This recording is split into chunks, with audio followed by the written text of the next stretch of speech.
Okay, welcome to another PhoneRPT talk. Today we're discussing the Xperia Ray, Xperia Active, and the other Xperia which is called Xperia Text. Okay, starting by the Xperia Ray. When I looked at it, it reminded me of the Xperia Arc, but then I looked at the specs, and there's a certain difference. It's not very different. The major difference is the screen. That's really what's different. And why I think the screen is different is because they're trying to bring an upgrade to the Mini. Xperia X10 Mini. I think they're trying to extend that line because it was very successful. It was mid-end. It brought very simple specifications and Android. It was a cheap Android smartphone, and they managed to sell nicely. And I think this is what the Xperia is trying to extend, that legacy. But the specs are very good. It has a 1 GHz processor, an 8.1 megapixel camera with an external arm lens, which is from Sony Ericsson. The Bravia engine, which you were speaking about before we started filming. It's 9.4 inches thin, so it's tiny really, and it's stylish. It's bringing its black, gold, white, and pink color. So, looking at the picture, does it look like a phone that would attract you just by its design? Well, I mean, what we know about Sony Ericsson already, I mean, you have to admit that Sony Ericsson are very good at making fashionable phones, if you were to say. Sony Ericsson's always had the knack at making a phone for a certain niche in the market. For instance, Motorola also came out with pink phones at a stage. So you've got to look at the various aspects. Hardware-wise, it's basically the same as all the other phones we've looked at nowadays. And look at the name, the Xperia Ray. So it's trying to make a statement in terms of its design. You just go through the slides there. You can actually view the slides on one of the video. Yeah, on the video. And if you were to look at the design of the phone, you've actually heard rumors that Sony Ericsson are trying to bring in Walkman again, and you're always trying to kind of second guessing yourself as a developer. Is this what they trying to use this phone, trying to bring that line back? But like as a developer, sorry to interrupt you, but as a developer, I think you have an extended range because this runs on Android, and Android has its popularity of its own. So a developer will know that we have about hundreds of millions or at least tens of millions of phones to develop for. I don't think the specific device is the problem. Of course, it's yet another phone to which your application or game will sell through. So that's definitely an advantage. But the hardware, I think, is the most important. Yeah, but just to interrupt you there, I don't think you've caught what I was saying there before you interrupted me. Basically what I was trying to say is Sony Ericsson also have the knack to modify the operating system. Like you've seen what they've done with the Satya or the UI. Yes, the UI. They've always brought their own UI in. And by doing that, they've disabled some of the, how can you say, core operating system functionalities that come with the OS, for instance. I mean, look at something as simple as very old phone now, the X10. Yeah. The first X10. The Snapdragon processor actually supported the FM transmitter, but that actually never came into the pie. Okay. Alright, so Sony Ericsson have... You're saying that the Snapdragon chip actually had like it actually supports the FM transmitter. But it wasn't included in the phone itself, was it? No, I think it was, because the Snapdragon processor, I think it was.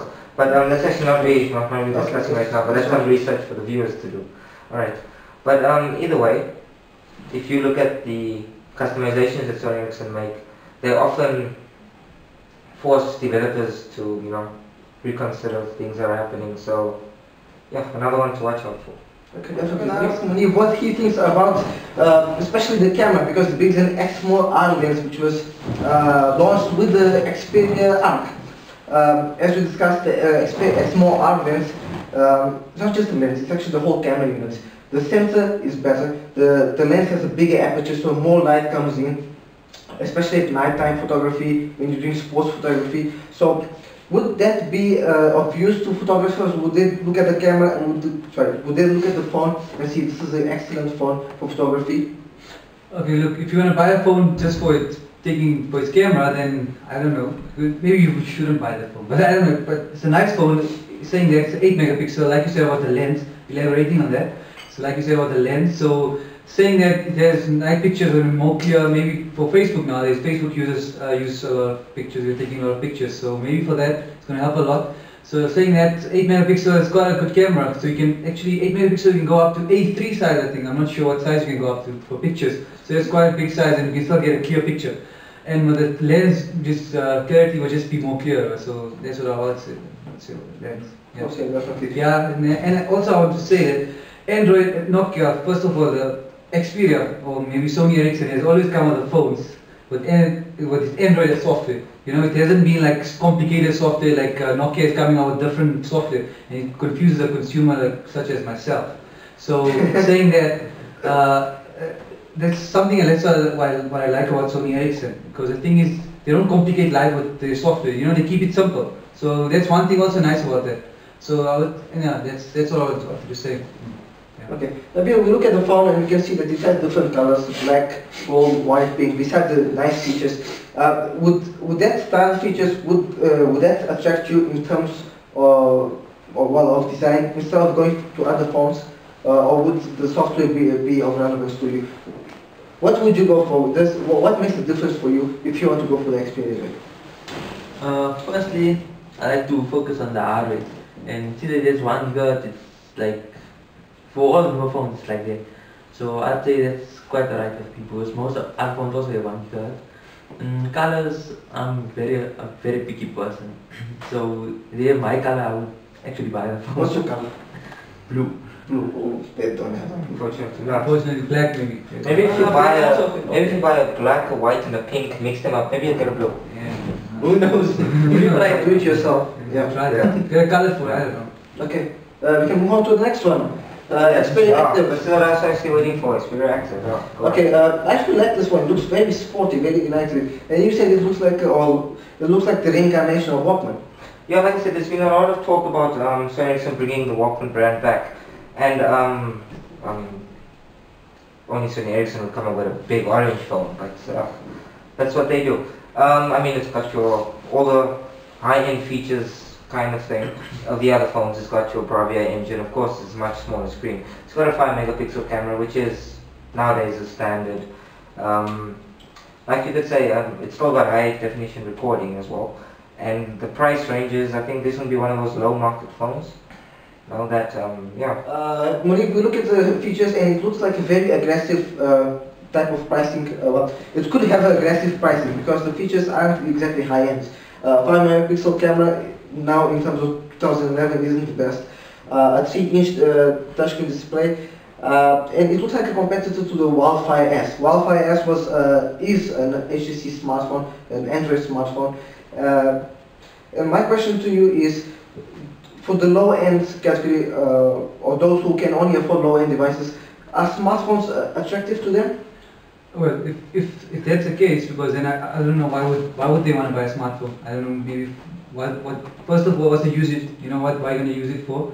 So saying that, yeah, maybe you can probably, for the price range, you know, it depends on people. If they prefer it, they can probably go for it. Yeah, so I'll say you can buy it. Yeah. Okay, and now we're discussing the Xperia Text. It's a strange phone. What the hell is that, Meraj? Like, honestly, it looks like a BlackBerry. Just because of that, what's wrong with the BlackBerry then? No, BlackBerry is a nice phone, but I'm trying to copy the BlackBerry or something. I mean, there's several phones like that, but I don't think it looks like a BlackBerry is the worst part of it. It looks like a toy. Okay? Yeah, well, comment on that, right? Well, have you guys been actually sitting and listening to our discussion or, you know, our ideas now, yeah? I mean, like I said previously, Sony has a tendency to try to make phones for niche markets, you know? Okay, your niche markets, kids markets.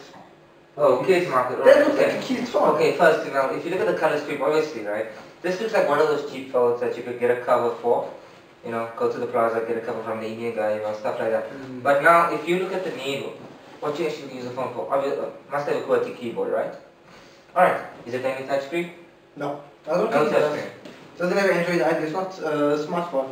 Yeah, it's one of the Sony operating systems. Well, if you look at it, you're a poor guy, okay, scenario, I'll pose you a scenario. You're a accountant, you know, hopefully most of our viewers are, you know, they're not poor guys or anything. So you're an accountant, you have a family of 6, you've got your mom, your dad living with you, your wife, you've got... That's a big house, you need. Yeah, it's a very big house. But you've got 3 kids. Your kids are going to get to a point where they're just going to be constantly chatting or everything. I mean, you've got applications like WhatsApp, you've got BB and those kind of things. So it's a kid's phone. Yes, it's a kid's phone, but now you say kid's phone as in you're going to give it to your 2-year-old to use as a teething toy. No. Kids phone as in teenagers. That's the market they're selling to. So now if you look at that sense, this is actually the first time Sony's actually tried to do something like this. So maybe they're going to be successful. I think, yeah, they should be in most of the African markets as well. Okay, what this reminds me of is the LG chat. Wait, there's a name for it. LG KST. LG chat box. Yes, exactly. No, but those are successful. Like, One Still, the successful, keyboard, one it looks successful. it looks for infantiles, and it looks cheap, and it was cheap. I think they're going for the BlackBerry look. I The think so, BlackBerry. because Okay, it's time to jump onto the specs. This is definitely not a smartphone. We know that it doesn't run on Android. It doesn't have a touchscreen either. It's definitely a cheap phone, as Shahid and I discussed. It's for children, for teenagers, for that kind of market. It comes in nice colors for that market: white, black, pink, blue. It has a 3.2 megapixel camera. It's enough. 2.6-inch screen is not. Well, it should be enough for that kind of markets. And a keyboard, which is a must. Are the specs good enough when we look at that kind of market? Well, for me, this is looking something much like a Nokia 3310. 33. Yes, okay, it's got a color screen, it's got a 3.2 megapixel camera. But now, if you look at the way, if you have an upgrade or you need to buy a new phone, why would you make the jump to this phone? I mean, if you look at that, my current phone 3 years ago had these specs. For first one is nice. For a first phone, yeah, if you're just growing up, it should be okay. I mean, you have something new, the newer technologies. I mean, we often look at the specs, the main specs, the camera, that kind of thing, but we don't take into mind the optimizations that manufacturers make to phones itself. For instance, not many people know this, but did you know that the sound, when you're on the call with someone, a video call or sound call basically, Yeah. voice call, Yeah. the other person's voice is obviously played back to you, but your own voice as you speak is also played back through your own speaker so that you can adjust the tone of your voice. And not many people know this. Now these are very small, minute modifications that are made to phones, software, those kind of things. So if moving forward, this is a new phone, it's your first phone that you're actually going to buy. I'd say it's the best bet, so Ericsson actually know what they're doing as well. So yeah. Okay, you two guys, if you were to give this phone a price, we're going to look in the future to the C series, the new phones. Would you say it's under 1,000? What price would you give to this kind of phone? yeah, definitely under 1,000 rand. And you? I find like that's what operating system does. It's native of, it's not a smartphone operating system, so it doesn't really matter. like No normal special phone, apps. yeah. It has So, but can you run any chat applications? Because today, a kid's phone. I'm sure something like Mixing or WhatsApp, mixing WhatsApp. this with Java.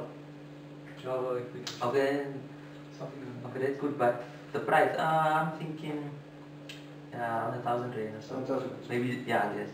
Right, that's all for the Xperia, Active Xperia Ray and Xperia Text. We'll move on to the next one now. Thank you for watching.